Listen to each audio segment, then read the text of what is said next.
Welcome to another episode of Upland Stories. We're super excited today because we have the co-founder of Upland, Dirk, with us. Thank you so much for being here.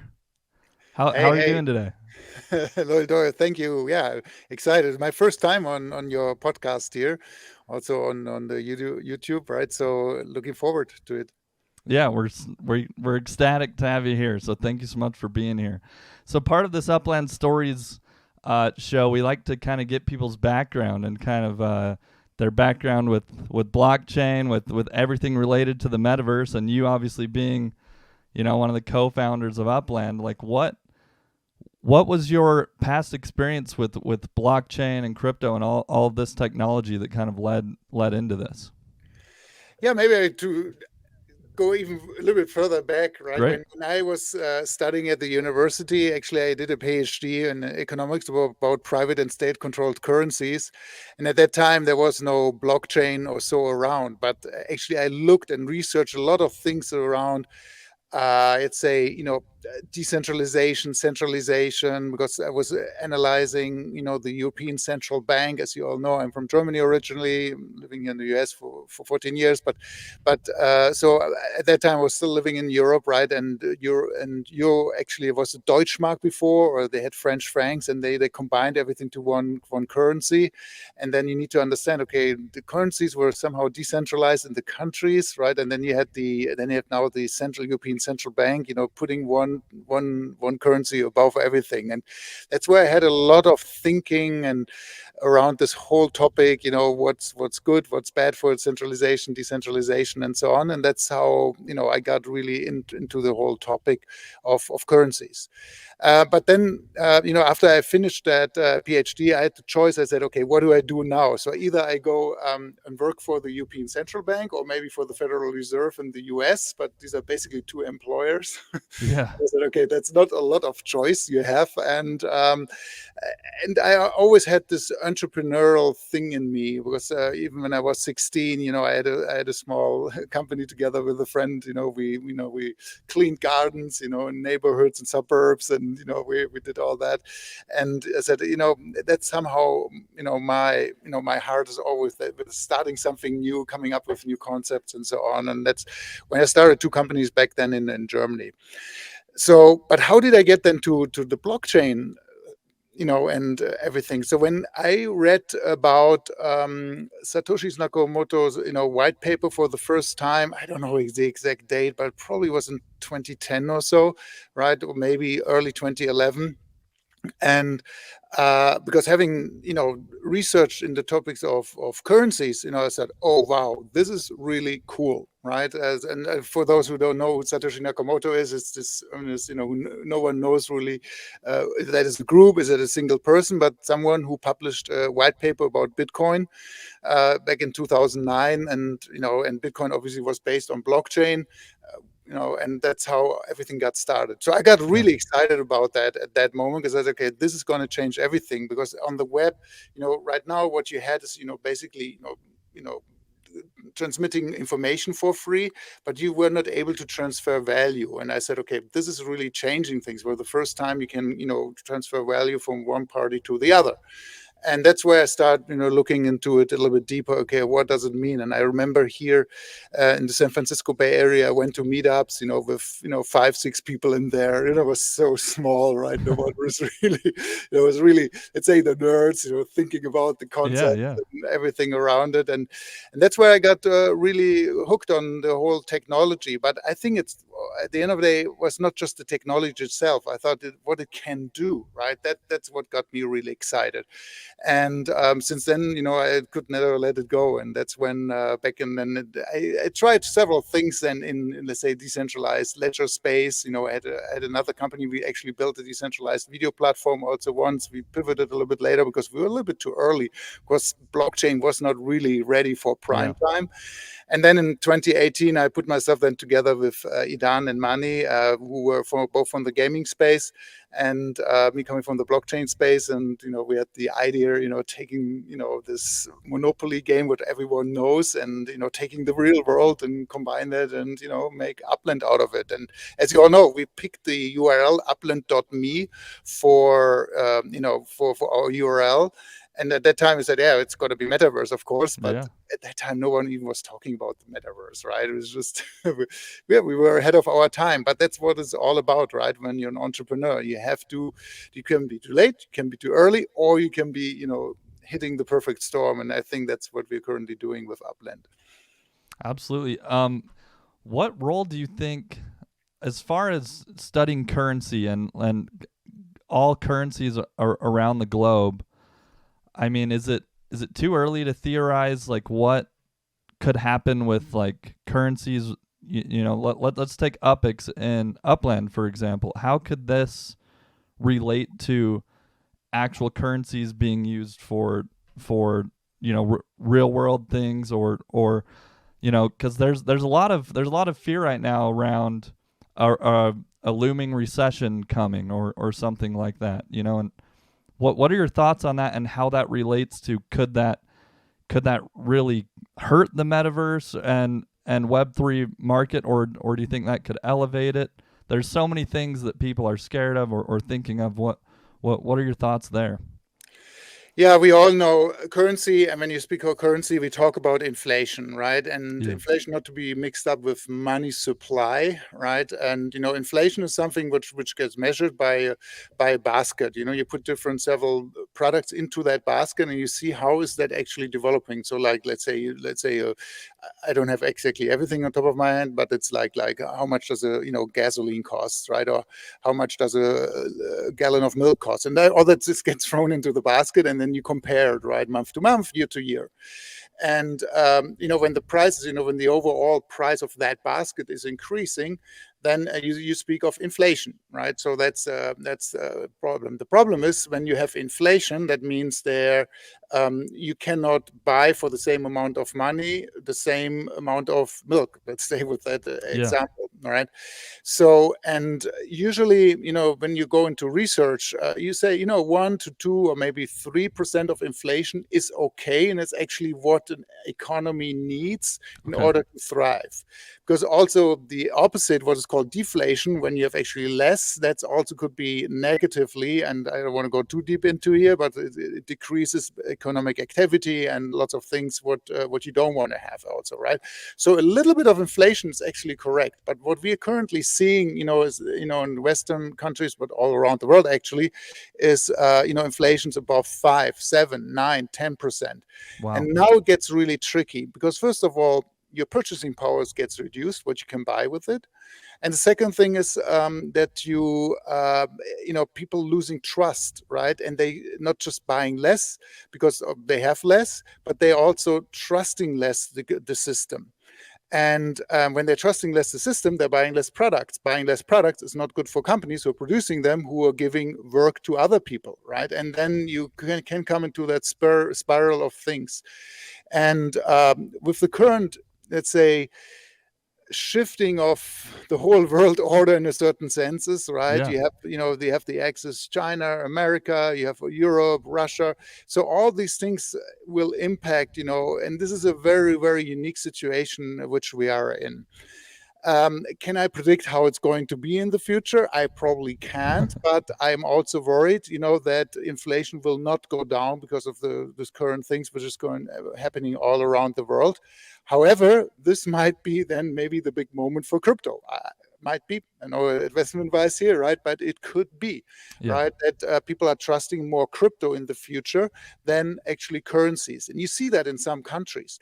In some countries, people are buying, crypto because they don't trust their local currency anymore, right? Because they have sometimes 500, 1,000% inflation, which is the local currency just doesn't work. And so that's why I think crypto will have still a bright future from my opinion. Yeah, and do you think it could be like very well become like a global currency, like as far as the future of crypto, like we're all using I mean, I've never had the chance to speak to a PhD in economics about this kind of stuff, but and You mean again, I know this is a lot of this is theorizing, but is that a you mean possibility? Apex now, or do you mean in general any crypto or? In general, crypto, and then I think we can talk about how Upland and Upex can also participate in that economy. Yeah, so as you know, currently, when it comes to currencies, countries, or let's say in terms of in Europe, it's multiple countries, right? They have somehow the monopoly over money, right? Which is, accepted as a legal so-called tender. Yeah, Yeah, and of course, you can now exchange euros for dollars or against yen or what have you, right? So all that is possible. So what you can do. So it's a big question what governance will allow actually. That's where when because at the end of the day, currency is also represents part of power of a government, right? yeah, So, it does. and if they say, hey, we can have as many as currencies are out there, right? Then they lose the power. However, and this is very important, is there's also reasons why you need the government, why you need to have a centralized unit to control everything, because if it gets too, and that's actually I found that out in my research, because you had the like 500-600 years ago, you had actually multiple currencies, especially in Europe, right? Different kingdoms have different currencies, and everyone Yeah, is doing his private currencies, and that decreased actually economic activities when there's too much interesting. decentralization, right? So, but at that time there was still a problem because it was basically paper money or was gold or whatever has been exchanged at that time, right? And was really hard to keep track and so on. I think today we're in a little bit different situation because everything is digital and you can much easier, verify things in a certain way. So that could be a reason that you maybe multiple decentralized currencies can work, right? However, I'm still skeptical that the governments will allow that Yeah, in the long yeah, term. that Yeah. makes sense. Um, for me, I've kind of thought, and I'm curious to get your thoughts. When Upland, I think, really started to take off, was I think really big during the COVID-19 pandemic, and maybe that has something to do with people spending more time at home, or and I also think as far as that relates to the metaverse, more people having these types of online, Zoom meetings and things like that, and I think do you feel like as a society we're getting closer and closer to like all of this online interaction and things like that kind of setting the stage for the metaverse to be more successful and a more actual thing to become a reality? Yeah, that's a very good question. I think it's inevitable, right? It's just going to happen because, as we know, so to give you one parallel, right? When the first mobile phones came out, right? So when you were walking across the pedestrian zone, you had actually like a small suitcase, and you were taking out the phone.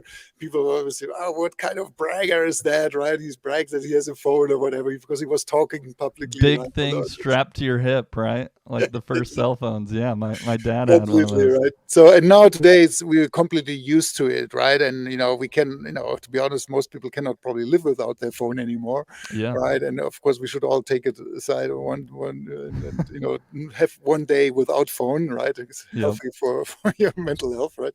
But anyways, so but I think yeah, and that is also what you see currently in the more the digitalization is everywhere where we are, right? And we continue also to expect that, right? When you want to do, let's say, when you go to the to the city hall and want to sign up for something, you expect today that you can do it from home. You expect that you can do your home banking, right? You don't want to go into a bank branch anymore and you stand in line for half an hour and then just to pay money or get money out or whatever, right? yeah, Just get some cash out. So this will also now go even further, especially with the metaverse. You will have experiences where you go and where you do things also in a digital way. So as you know, we do a lot of things with sports right now. So I personally believe in, especially also with the younger generation who are growing up, with playing Fortnite, Roblox, Minecraft, yeah. what have you, Roblox is right? yeah, So and when you go now to sports stadium, you expect actually to maybe check it out in a digital way before. Maybe you want to meet people in a virtual coffee shop before with your other fans and want to chat about the upcoming game or what have you, right? So so I think the traditional, companies, brands, they actually have to embrace that and move themselves into the metaverse because their consumers are expecting it, or fans or what have you. So, and technology will always give us new ways of interacting directly with the digital realm. Yeah, it's something I think I heard you say in another interview, is talking about how social media and entertainment and like a lot of different, current technologies that we have are like and let me know if I'm thinking about this right, but it's almost like a lot of these technologies becoming united with an economy is kind of how the metaverse evolves. Do you see it as like a lot of the technologies we're already using are just preparing us to be kind of more in this metaverse economy, if you will?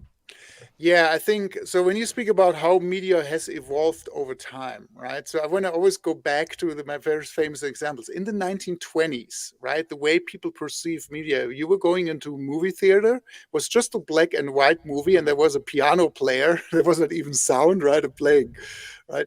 And then there was this example, and I don't know whether that is true or not, but people talk about that example. So there was a train. It was was in the train station of Ciudad in France. There was a train entering, the train station. Remember this black and white flickering movie? And the train was entering, and people were standing up, running out of the cinema, right? Because they thought, oh, this train is really entering the cinema. I get hurt Because now, right? the first time people experience that kind of immersive like sound and Exactly. visual, right? Yeah, but and we are going further and further with our expectations here, right? That in the 1930s you have the War of the Worlds from Orson Welles was actually a radio show where people with the aliens were landing, right? And we just think about when you watch now a James Bond movie from the 60s, 70s, or even 90s, you said, it's so funny, right? The technology that because they're showing. I remember when I watched a movie, James Bond movie in the 90s, right? Then I said, oh, this is high tech what I'm seeing here, right? It's really, Yeah. really big. I was young, right? And at that time, right? And now compared to what you have now. And now think about what virtual reality, augmented reality, what all they will do. Like in 10, 20 years, right? We will probably laugh that we always looked at our phone because we're going to all wear those augmented reality glasses, right? And our world is permanently enhanced and it's just going to look different. So it's just to the original question, it's just going to be a natural part of our life, right? Yeah. And it's of course up to us what we do out of it. Yeah, and that's where it gets hard for me to predict like, okay, well is it going to be in this like metaverse space, or is it going to just continue to be the way we currently interact with apps on our phone and on our TV and things like that? Why do you think it's going to be more in this metaverse type space, or what does that really look like? So I think first of all, you know, even though we're creating a metaverse with Upland, but Upland's metaverse is also coming more from the socio-economic perspective, Mhm. right? And not the full 3D. I mean, we have 3Ds, as you know, we're launching cars, and we come later with, what we're going to do with third-party developers and so on, right? But 3D can also be quite boring, right? You go into a room. I don't know if you've done that in some metaverses, without, you go in there, and, then, some guy passes you, right? So you're trying to speak to him, but he runs away. And then you see that, what do I do now, right? So, and I think it's going to be, we always, there's always a smooth transition to one medium to the other, right? When I earlier said, we had radio. Radio never went away, but then TV came and people were watching more TV, right? Yeah. Then internet came, people are still watching TV, right? And it's still there, right? It's never going away, and we're going to have the same thing now with the metaverse, and the internet will not go away. However, this transition where we start more like 2D. That's the reason also why we've chosen certain things in Upland the way we do them, right? Because we think 2D is what people are used to. We cannot throw them directly into the Yeah. hottest new thing, and then people are getting lost. You cannot do that, right? You have to do it more like a smoother way, and then experiment, right? What people are willing to accept, and you have different people who are more early adopters who want to try out more things, but the average people, and we have to be very open about that. They are not in the metaverse yet, right? I think at the most 0.5% in the US people are somehow acting in the metaverse, right? I don't have the exact numbers and so on. There's still a big number of people you have to onboard, right? And then to do that they become familiar and use it on an everyday basis, right? Because same people who are using today Instagram, Facebook, or TikTok, or whatever, right? I mean, like 20 years ago, they were super skeptical. Oh, why should I do that? Why should I share, my in my life with others, right? Today, it's a Yeah. very common thing, and you will see this different behavior. You don't change behaviors overnight, right? And that's why we need probably more like a smoother transition here.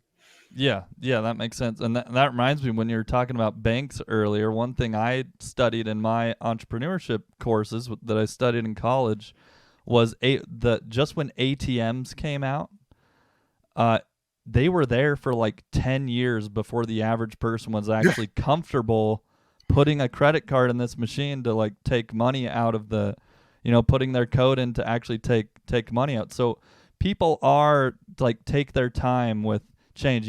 And so I think that's what, when we're talking about blockchain, just because the technology's here, it takes time for people to like sink into that technology and be comfortable with it. And I personally have always understood why it's actually important that Upland is in this 2D environment that you can access on your phone. Like, I have a gaming background, and I know a lot of it's going to be a long time before your average household has VR goggles. Like, it's still probably like, I don't even know the numbers, but I have a lot of friends, and I only know like one or two people that actually have VR goggles. So it did make sense to me that like it's on the phone.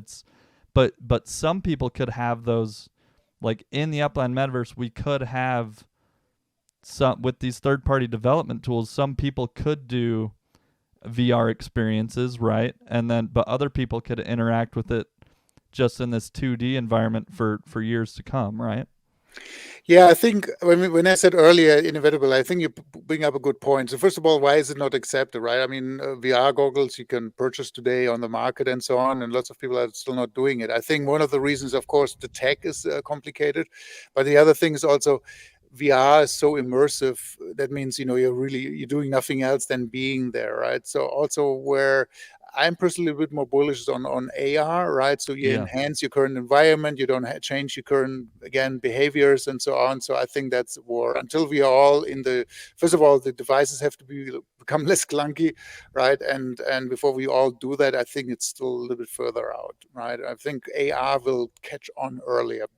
Yeah, and that to me makes sense as well, because and that's another reason I love that Upland is tied to the real world, because you think AR, when you think AR, you think tying digital experiences with real life experiences. And kind of when you're talking about sports and things like that, imagine how AR can elevate the experience of real world experiences. Like, you talk about being at a concert or being at a football game, and you have glasses on that give you additional insight or additional experience to elevate this real life experience. Yeah, absolutely. No, that's I think, and then you combine it actually with both, right? We always say, we're blurring with the real world. Yeah. I mean, of course, uh, maybe some secret when we started out, when Idan and I, were working on the concept and everything. At the beginning, we said, "Oh, we have to do something immediately in the real world with, and so on." But then, of course, the pandemic hit, and we decided, okay, doesn't make sense. People are not out there anyways right now. Yeah. Let's focus really let's more on the virtual aspect of it. Right. But I still believe that, I don't know, 3-4 years times, we will have applications running in Upland which are somehow mixed with the real world. So maybe you go to go to a football stadium, wherever you go there, you have to complete maybe a mission in the stadium, right? Because you completed that mission, you get maybe a certain rare NFT or something. You take that NFT back to the virtual world of Upland, right? And then you can do something with that NFT, and you get the idea, right? And you Yeah. all the way back. So going back and forth all the time, right? To doing stuff, right? So that's what I think is Yeah, definitely that stuff we can explore.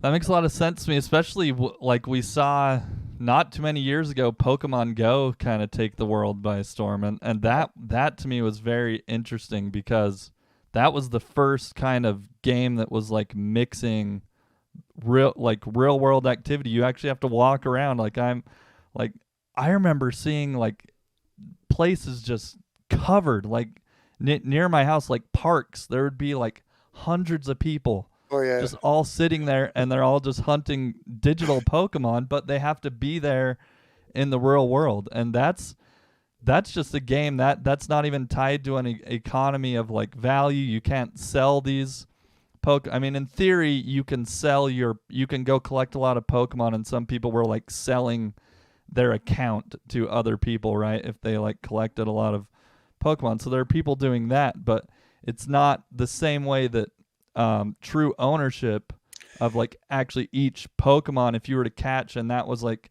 a true ownership NFT or whatever, that you could sell each individual item would totally elevate that experience in my mind. I agree. Yeah. Um, so I'd love to jump kind of more specifically into Upland, and one of the recent news items we've had is the economic update, and specifically talking about the community pool and the Upland pool. Could you just kind of give us some more insight on how these two pools can like interact with each other and why the current direction has been suggested? I know there will be like a vote on this, and it's going to be the first thing we vote on as a community. What can you share with us about that update that's coming? Yeah, first of all, maybe just explain what the Upland and the community pool is, right? So Mm-hmm. the Upland pool, basically, the idea is when you purchased Apex, right? We from with credit card or with an iOS and Android or so, right? So we're taking that Apex out of the Upland pool, right? And that's money. Then we, as Upland Me Incorporated, we are the operator of the platform, right? We take in order to pay our employees, right? To pay partners or whatever we have to do, right, in order to to create an exciting metaverse. So that's on a high level. Then we have the community pool, and the community pool is something where where we which the idea is that that money goes in, for instance, from transactions between the players, right? The buyer and the seller, when they do a property transaction, each one have to pay 5% that goes into the community pool. Yeah? And we take that Apex also to then pay out, for instance, the yield, right? We pay out treasure hunts out of it and marketing stuff, whatever we do, right? So that's the idea that this has a circulation. So these are the two pools. Yeah. Because we always have the idea, I would say we have the idea of decentralization and also progressive decentralization, what we call it, right? Because I always say when you start, and that goes back to the economy studies, so, Yeah. You don't, at the beginning, when you create an app like ours, you cannot decentralize everything because it's just not working for several reasons. Uh, One of the main reasons is, of course, that we want to create, and this is really the big vision Idan and I have, the stable economy, right? And that's very important. When you're very small, yeah, and then you have maybe one or two people who are bad actors, right, and they exploit the system. There's always holes in every system. It's not just us, right? It's in the real world, right? People Yeah. always find tax holes, tax loops, as everywhere. People are doing this. It's just normal, right? Everyone's optimizing for it. But the risk is when you're very small and you have one or two guys exploiting it, right? And you're not in control of things, this can destroy everything, right? And that's the reason, okay, at the beginning, we are much more centralized. Yeah. And but over time, we want to be more decentralized. We want to delegate things back to the community, right? When we believe that not single actors, for instance, right, can do harm to the economy, because that Yeah. doesn't help anyone at the end of the day, right? And what is always important, I want to stay quickly in the centralization versus decentralization. I maybe do a quick draw here. Yeah. So you have actually two curves. I call it centralization and decentralization. Sorry, hopefully you can read that now. So can you see that? Yeah, that's great. Okay. Yeah. So decentralization, centralization. So these are the cost of centralization and cost of decentralization. And in the middle, and it's a little bit economic theory here, right? Oops. No, I was just showing it. I was just showing it on bigger screen for you. Oh, okay. So, okay, sorry. Okay, so let's see here. And in the middle, I put a circle around here. You have actually this here is the cost optimum. Okay. So when you have now in an economic system, what you're trying to do is find the cost optimum, right, for the Yeah. society as such, right? So sometimes it makes sense you have centralized decisions, right? And sometimes it makes sense to have decentralized decisions, right? But you want to optimize it. It's not always the best, to go either way, right? And we're trying to find that optimal point, of course. And it's not something you find it one day and then you're done. It's always very dynamic, right? That's what we have to do. And when we now say, okay, we want to do progressive decentralization, that means we want to delegate back, like voting power, decision power to the community, right? And we're trying this now out in quotation marks for the first time now with the two pools which we have here. Yeah. Because what has happened is, that the community pool has increased a lot with Apex. The reason is because all the transaction, a lot of money went into it, right? And the Upland pool has decreased. Yeah. And before we now start issuing new Apex, right, it makes sense because Upland Me Inc. still needs to be paid and needs to pay its employees, right? Yep. We need to continue with the operations. We need to take, we had now the choice. Either we just mint more Apex and put more into the system. I'm not a big fan of that because that increases the money supply. We might have still to do that one day. But right now we have a lot of money which sits in the community pool. We say, okay, hey, we as Upland, we want still to support the whole ecosystem by building more features, by allowing more things, right? Can we take that from the community pool, right, and put that into the back into the Upland pool as such, right? So at the end of the day, what we in the long term see is also right now we're one operator, right, who's selling Apex and so on. But Yep. I also see a future where there will be maybe multiple operators, right? Maybe once we feel everything is stable enough, right? We could say, hey, you know what? There's operator XYZ, right? They also want to now sell some Apex because they will do the following things, right? That would be also put up to vote. Hey, community, do you want to vote that XYZ wants now should also be in a second operator in Upland? And if they say yes, okay, do you agree to send them X amount of Apex, right? So they can build out what they have laid out, because obviously they have to lay out what they're doing and have a roadmap and all that stuff. So that's something which I can see in the not short-term future, to be quite honest, right? Because there's still a lot of things on the optimization of costs and so on, but something we could potentially do. I mean, unless the community says no, we don't want it, right? And that's where we give out the voting power. But in order to create that kind of structure, right, we're saying, hey, why don't we vote for the first time now to give that to Upland Me? Yeah. Yeah, and that I really appreciate that answer, because that really makes me understand, like, as we scale as a game and as a community and as an economy, kind of more this balance can kind of start to go from more centralized to decentralized, and more decisions can be made from the community opposed to just from Upland Me as a company, and that I really love that progressive decentralization. That's the first time I heard that Yeah. term, but that makes a lot of sense, because to me, I don't think you could just start decentralized and trust that everyone knows how to create an economy.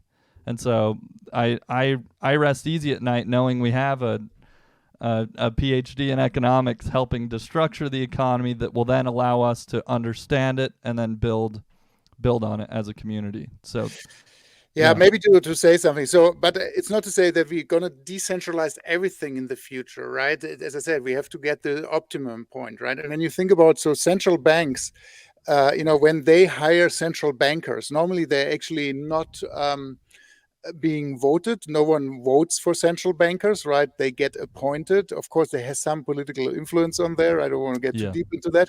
But in order to be a central banker, right? And I just read here, what I saw, right? And a central banker has recognized standing and professional experience in monetary and banking matters, because you need to have it's complicated stuff, right? And to understand the macroeconomic impact of the things you do, and sometimes the things you do might not be optimal, right? Then you need to understand what can you do to correct it, right? So, and Upland is growing as an economy. We have more and more players on there. We have more and more locations which we have opened, right? So, and that still needs to be, a strong observation on our end to see, okay, can we continue to ensure that everything is stable? Yeah, that makes a lot of sense to me. I'm curious. I know that about a year ago or so, it was announced that we received the $18 million in funding for Upland. Is the economy and is the game growing at a rate where just new players coming in, putting money into the game is a healthy state, or will there be kind of a push from the Upland team to perhaps require another investment or what do you call it, funding another round of funding to grow maybe at a faster rate, or what do you think is necessary there currently? Yeah, maybe take a step back quickly. So what of course, why do we need, of course we want to grow, we want to have, our vision is to rebuild the world, right? Yep. And one day to have, in theory, everyone, on the platform, right? At least, representing, all countries in the world. So, but in order to do that, right, you need to, you have to have methods how you get people in, right? One thing is, of course, you create some kind of virality, right? People are talking about, like you on YouTube about it. Yep. Others see the video, say, hey, I should maybe join it, right? That's one way of acquiring new users, right? We have the referral program within the app where people can go and find new users, right? For us, and because if they find new users, it's good for them, but it's good for everyone, right? It is. Right. So that's because what we want to do is we want to actually achieve certain what is called network effects. Network effects means, like when you have, to maybe a simple comparison, right? When you have a telephone, you have only two people, right? Then it's not so good. That the third person coming in, right, increases the value over proportionally, right? So that means, fourth person and so on, because you have many more connections than between the people. And that's why we need to have more liquidity, because more people are coming in. Yeah. So we need to continue doing that. As you know, we're doing marketing, right? We found a lot of users through Brave, the browser, for instance, right? Because it was a high affinity towards, what we were doing. We were also doing Facebook ads and other things, of course, right? But also one of the reasons we're doing all these partnerships with sports clubs and FC Porto, the last recent example. We have a few others in the pipeline, I can say that, right? And the NFLPA and so on, because we want to say, hey, fans and the idea of the metaverse, that goes together well. We still have to prove a certain things, right? And that's why we built a specific product which also caters specifically to fans. The NFLPA legit, obviously, which we increase in utility also going forward and so on, right? But that's but there was the initial product suite as such, right? And so that's why we were able to attract, NFL fans into Upland, because they wanted to have some of those legits, right? And that's some part of that strategy, why we're working with partners to acquire their existing user base and get that into Upland. Okay. Yeah, that makes sense. So, do you think it will be necessary for Upland to receive another round of funding to grow at a rate that it needs to grow, or do you think just new players coming in, the money coming in, can already sustain a scalable, like, effective growth? So, I mean, we had a little bit, I mean, we all know that we're in a downturn. However, we know that Upland economy was a little bit more robust here than other economies, right? Yeah. We can go deeper into that. But we know also, we had actually December, January was around, the whole crypto world was crazy, to be honest, right? And then unfortunately the war has started, and, things have going down a little bit. So to your questions, I think we're looking into all possibilities, right? It could be either player funded, but also externally funded, right? It's of course, we always have to ensure, there's enough money in the bank, right? So we Yep. can ensure continue building it, right? And when we want to build faster, right, it's a little bit chicken and egg, right? Of course, we could say, hey, we do everything player funded, but then we are slow, and then people get, get bored, or even annoyed. Hey, when is this coming or that coming, Yep. right? And that could be a reason we would raise another round of funding, right? So I would never exclude that as such, right? Okay. So, yeah. Great. That's good to know. So let's jump into one of the most exciting things that I heard at Genesis Week. Being there live, it was fun to meet you in person for the first time, and really enjoyed that experience. I think that one of the biggest excitement takeaways from the community was these third-party development tools on Upland. And a lot of the community for the longest time has been saying, hey, Upland should build this, Upland, build this, do this. But what I heard is an invitation from the Upland team of saying, we love all your ideas. How about you help build this? This is a metaverse. There's and going back to the core principles of a healthy economy is encouraging entrepreneurship. It's and I think a lot of the community has been thinking of it more of a game, and in traditional video games, it's always the fans begging the developers to build something for them so they can play there, and enjoy that experience. So like what is kind of the vision of these third-party development tools, and how will that affect Upland's future? Yeah. So first of all, as you know, the way we position Upland, or what we think Upland is somehow the entrepreneurial metaverse, right? You see that we created meta ventures. People actually can make money, sell their stuff, and so on. However, being an entrepreneur, even the metaverse, means you need to work for it. It's not just firing up a store and hopefully they will come, right? If you have to advertise it, right? You have to make it interesting for people to come, to create your own stories around it. Yeah? So, but taking this entrepreneurial thing then to the next level is, of course, we say, hey, why don't you start building your own experiences? Because, of course, the meta ventures are somehow predefined from us, right? But we want to give that, ideas, to the community, back to the community, because if we have so many ideas and we can only do certain things because we are limited and such, right? We want the community build their own experiences. We know that, Thank Me Later is building something there with the Xlanders, or, this Upix world, right? And there's others, in the pipeline who are looking to that. And I'm super amazed, that how that is. And, Idan, and we always said, maybe one day someone builds, car racing is coming soon, as we all know, right? But maybe next year someone comes up with a much better car race than we do, right? I would love to see that. And that is so fundamental. We say Upland is the entrepreneurial metaverse. It's one thing. And we are a platform, right? That's at the end of the day. It's something. It's not that we're building some things, right? When you think about compares maybe with iOS or Apple, right? When you say, okay, Apple builds weather applications, right? For instance, right? They have their own weather applications, right? However, there are all tons of other weather applications you can download, and some of them are much better than Apple one, right? So Yeah, we see true. that the same thing, right? That's the thing, right? We are building some stuff, right, to engage our community and certain things, but hopefully we can inspire them to build maybe something better, which would be awesome, right? So and that's where hopefully we'll see a lot of creativity. And what is so unique in our third-party developer program is that we make it easier for the developers, because we abstract for them, and I want to do the technical, the blockchain layer for them, so they actually can go, and maybe they already have a small game built somewhere in quotation mark Web 2. They could use that maybe again, and then just let players play for Apex, or in the future take their, take the NFTs into escrows they have, right, a legit or car, whatever, right, whatever they take, and then create their own experience around it. So that's going to be super exciting to see next year, right? I mean, we're just kicking that off now, but I really can't wait to see the first developments next year. Yeah, I'm super excited as well.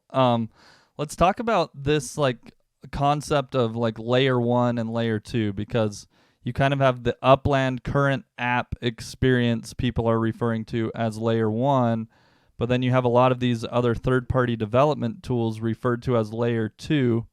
And how will there be, like, I think a lot of players are thinking, well, isn't all the value going to be on layer 1, and don't I want to try to have all my things on layer 1, or is layer 2 going to present some like money making value and entrepreneurship opportunities?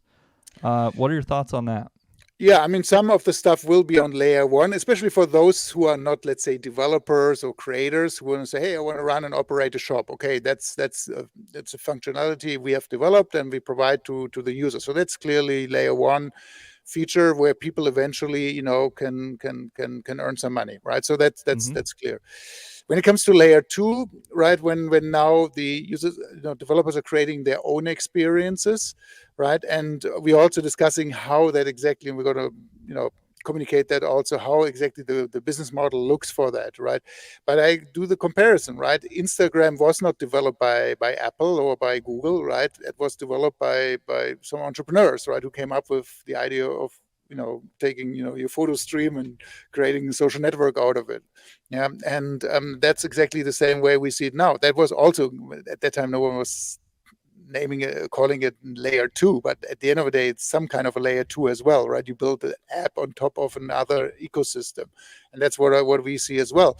There could be maybe an app developed on top of Upland, which is even larger than Upland Me Inc., right? Maybe it becomes bigger. I see that, right? And wow, and that happens, I think, okay, now we created something which is really cool, right? Yeah, I love that. I'm curious. I kind of want to ask you kind of a fun, random question. If you were to, instead of being one of the co-creators and founders of Upland, if you were to have discovered Upland, let's say this year, and were putting your entrepreneur brain on, is there some businesses that you personally might start thinking like, okay, I would like to develop this out? I'm curious if you've thought about that. Yeah, so on layer 1, I think building stuff is cool, right? I'm pretty much excited about the whole car stuff, right? That's something, creating your own car and being really creative. I would love to really to do everything then, but being an entrepreneur, I always think strategically in a certain sense, right? I say I would actually try to cover the whole economy. So I would build my own car manufacturing. I would have my own showroom. I would brand everything, right? Whatever I call it, right? Name whatever brand, right? But that would be somehow, a consistent experience, right? Then I would have, the race car drivers, maybe block explorers. I would create teams. Okay, this is team Dirk cars or whatever. Yeah. Whatever, right? So it would put that all together. I think that's especially around cars. We always say we're creating this whole car economy right now.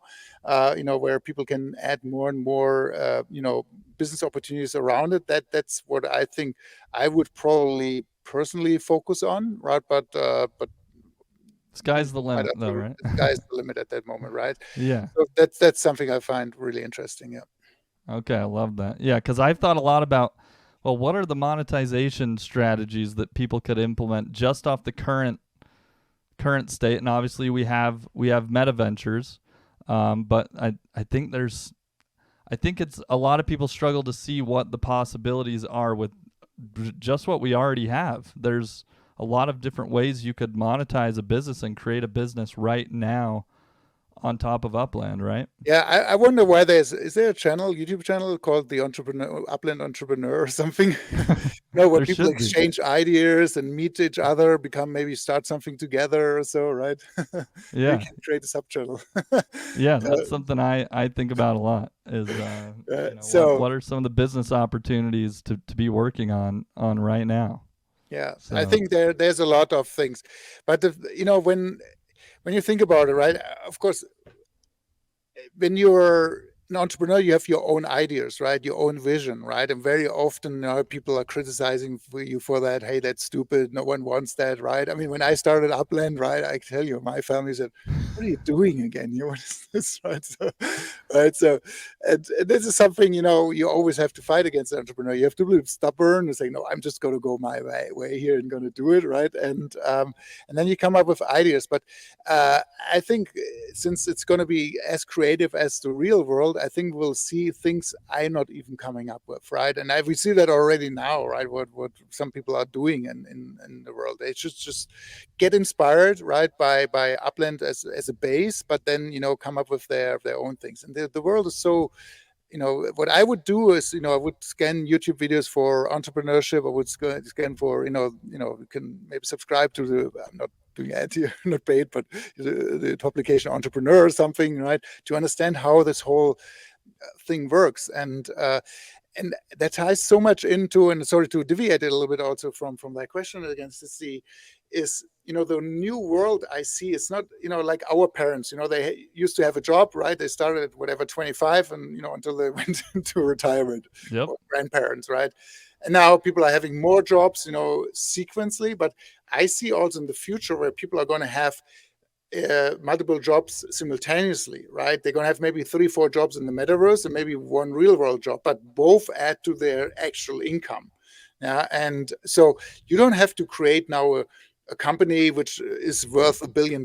You can create maybe a company where you earn maybe $500, $1,000 on the side, right? In some countries, this is a fortune, big fortune, right? They Yeah. can afford a lot of that, right? Of course, in the US or Europe, you're not so much, right?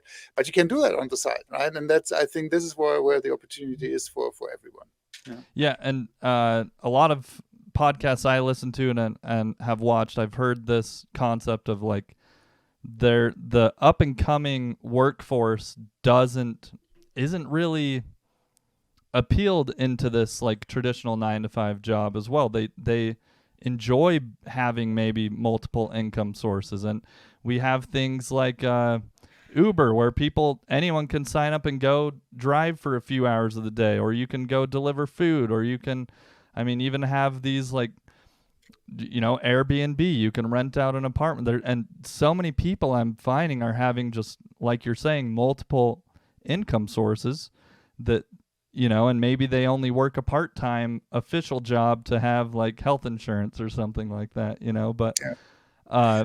I do see Upland as another source where people can start to actually plan out an entrepreneurial income source on the side to elevate, and maybe eventually a lot of people will be able to work full-time in a metaverse space. Yeah, absolutely. And the cool thing is about Upland, even though it's somehow localized in a certain sense, right? But on the other hand, you have a global, audience or global potential buyers, right? If you Yeah. create awesome 3D, outside decor or whatever, right? You create. All of a sudden, you don't have just, because when you do that in real life, you have to fire up a shop and then you have everyone in your local village who comes by and stops by, right? But now you have, maybe if you create something really awesome and you sell, let's say, an outside decor item, for, let's say, $10 a piece, but you sell that maybe 100,000 times. That's freaking money, right? That's Yeah. right. What can happen, right? That's what also the internet already brought to us. But the metaverse is, I think, even augmenting those opportunities. Yeah. Yeah, I love that. I love that idea of. But one idea I had, just thinking like that, because I have a background in marketing, and I'm like, people could already start creating an entire marketing agency just off of introducing brands into the Upland Metaverse and showing them how they can, especially when outdoor decor comes out. You could have, you could approach McDonald's and say, hey, I've acquired a ton of McDonald's locations in the Upland Metaverse, and we can create an outdoor decor, golden arches just to like highlight, McDonald's for you everywhere it's on the map. Like there's so much possibility out there, and that's something someone could do just with the functionality that's already being presented to us, and they just have to go out in the real world and make these business relationships and create value that way for brands. So I think a lot of people get stuck on, oh well, it has to be something that fully functions in the game. But again, what we talked about earlier is blending the real world with the metaverse and see the marketing opportunities. And I've had a lot of inspiration from navigating the metaverse book. I highly recommend people check that out because there's so much more depth that you and the three of you went into, co-creators of that book, and I think that's a great place for people to start if they're looking for entrepreneurial ideas as well. Yeah, what I can tell you also here to the community. So we have a lot of brands reaching out to us because they say, oh, what is this metaverse thing, right? One of the reasons we wrote the book, by the way, is, to make it easier to just give a book so people can read about it, so we don't have to explain the same story over and over again, right? But if you acting now in Upland, you're an Uplander, you start understanding things. You understand how to navigate a community. You understand how to play a game, how to create meta ventures, and so on. There's a lot of opportunity for people out there consulting traditional brands how to enter the metaverse. I see that also. We'll see many specialized agencies popping up in that direction. Yeah, and there already is. I mean, owning an ad agency is already like one of the most common successful businesses for so much of the real world economy is living off of building an advertising based business. And so, yeah, this is a new territory for a lot of brands, and a lot of you Uplanders out there understand this space and can introduce brands into this space. So, there's a lot of ways that, I mean, we've only discussed a few, but it's really exciting to me, the potential here for a lot of people to create so many amazing things. I really appreciate you being on the show today. Is there anything else you would like us to discuss or jump into today? No, I mean, first of all, I'm super thankful because I think without the community, we would be nothing, right? That's clear, right? So it's always very important.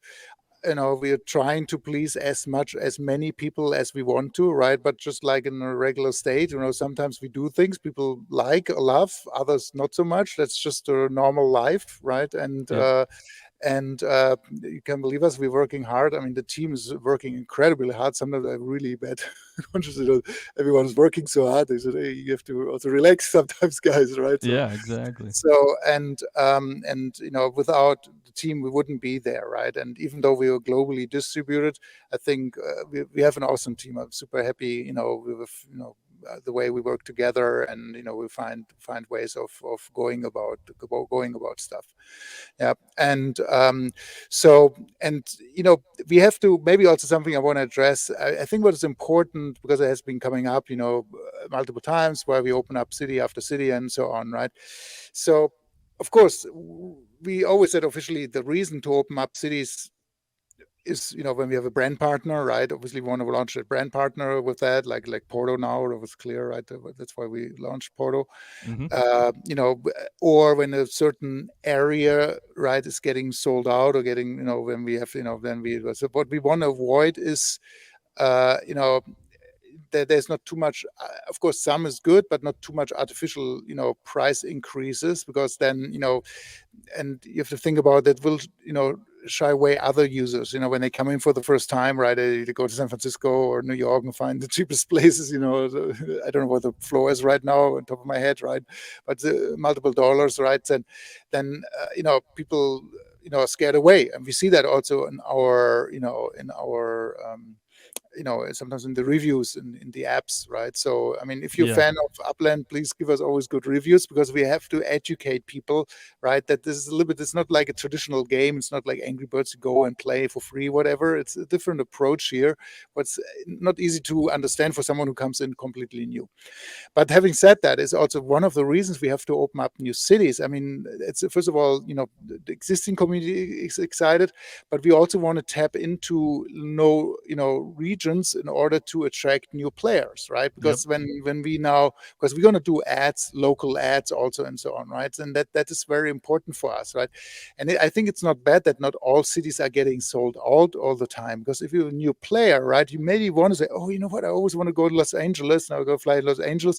If everything's sold out, people are getting frustrated. Now they find still something, right, and can still purchase something. I think it's not that important in Upland, right, that everything gets sold out all the time.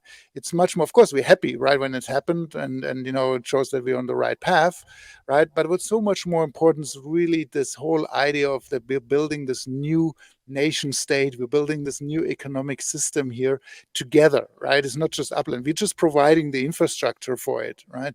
But it's the community who can build something awesome, right? And we're giving the community more and more tools. We just launched